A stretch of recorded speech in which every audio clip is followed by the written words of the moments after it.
ஒவ்வொருத்தருக்கு கை உள்ளங்கை ரெண்டும் திகு திகுன்னு எரியும். ஒருத்தருக்கு பாதத்தில் எரிச்சல் இருக்கும், ஒவ்வொருத்தர் தலையில் எரிச்சல் இருக்கும், ஒவ்வொருத்தர் முகம். உதாரணம் சொல்லணுன்னாக்கா, இப்போ நாங்கள் திருப்பதி போயிட்டு வந்துட்டு இருந்தோம். நானும் எங்கள் வீட்டுக்காரர் ட்ரெயினில் தான் வந்துட்டு இருந்தோம். அப்போ ஒரு அம்மாவுக்கு மனநோய். அதை பார்த்தோன்னே எனக்கு புரிஞ்சிருச்சு அவங்களுக்கு மனநோயின்னு சொல்லிட்டு. ஃபேமிலியாக தான் இருக்காங்க. ரொம்ப ரஷ்ஷாக இருந்தது அன்றைக்கி ட்ரெயினில். அப்போல்லாம் ரிசர்வேஷனே செய்யாமையே போயிட்டோம். திடீர்னு எங்கள் வீட்டுக்காரர் எப்போ வராங்க எப்போ கிளம்புவாங்கன்னு தெரியாது. திடீர்னு நாங்கள் திருப்பதி கிளம்பிட்டோம். கிளம்பிட்டு நாங்கள் உட்காந்துருக்கோம். அவங்களுக்கு உட்கார்றதுக்கு சீட்டு இல்லை, நின்றுட்டுருக்காங்க.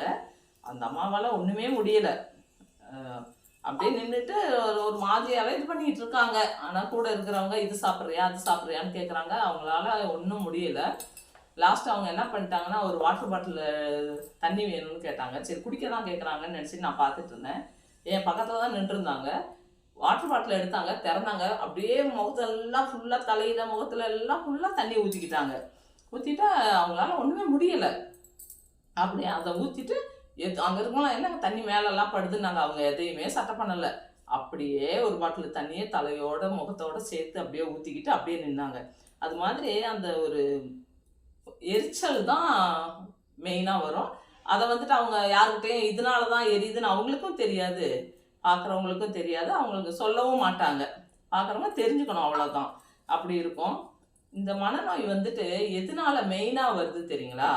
யாருக்கெல்லாம் மெயினாக வருது தெரியுங்களா? ஃபஸ்ட்டில் யாரை அதிகமாக பாதிக்கும்னு சொன்னால், கர்ப்பமாக இருக்கிற பெண்களை தான். கர்ப்பமாக இருக்கிறவங்க வந்துட்டு ரொம்ப சந்தோஷமாக இருக்கணும்னு டாக்டர் சொல்லுவாங்க. சந்தோஷமாக இருங்க, கவலை எதுப்படக்கூடாது. ஹஸ்பண்ட்கிட்ட சொல்லுவாங்க, பொண்ணு நல்லா சந்தோஷமாக பார்த்துக்கோ, எல்லாம் வாங்கி கொடுன்னு. மெயினாக சந்தோஷமாக இருக்கணுங்கிறதுக்கு காரணமே வாங்கி கொடுத்து, பொருள் வாங்கி கொடுத்து சாப்பிட வச்சு பார்க்கறது கிடையாது. அவங்கள சந்தோஷமாக பார்த்துக்கணுங்கள ஆண்கள் கரெக்டாக இருக்கணும். ஒரு சின்ன தவறு கூட செஞ்சுட்டா அந்த பெண்களால் தாங்கிக்கும். சாதாரண டைமில் தாங்கிடுவாங்க. இந்த உங்கள் வீட்டுக்காரர் வேறு பொண்ணு கூட தொடர்பில் இருக்காரு, இந்த அங்கே பேசுகிறாரு, அங்கே போகிறாருன்னு சொன்னால் அதை அந்த பொண்ணால் தாங்கிக்கிற சக்தி அந்த பொண்ணுக்கு இருக்கும் சாதாரண டைமில். ஆனால் கர்ப்பமாக இருக்கிற டைமில் அந்த பொண்ணோட நரம்பு எல்லாமே ஒரு மாதிரி தளர்ச்சியாக தான் இருக்கும். அதாவது ஒரு 7 மாதத்துக்கு அப்புறம், கர்ப்பமாக இருக்கிற பெண்கள் 7 மாதத்துக்கு அப்புறம் ரொம்ப கவனமாக இருக்கணும். அதே மாதிரி குழந்தை பிறந்து ஒரு 2-3 மாதத்துக்காவது இதே மாதிரி எதை பற்றியும் கவலைப்படாமல் இருக்கணும். அப்படி உள்ளவங்கள பெரியவங்க, வீட்டில் உள்ளவங்களும் கணவன்மார்களும் நல்லா பார்த்துக்கணும். இந்த டைமில் மட்டும்தான் அவங்களுக்கு வந்துட்டு மனநோய் அதிகமாகவே வரும். அது அவங்க மனநோயினே தெரியாமல் பாவம் ரொம்ப கஷ்டப்படுவாங்க. அந்த கர்ப்பமாக இருக்கிற டைமுங்கும் போது அந்த டைமில் மட்டும்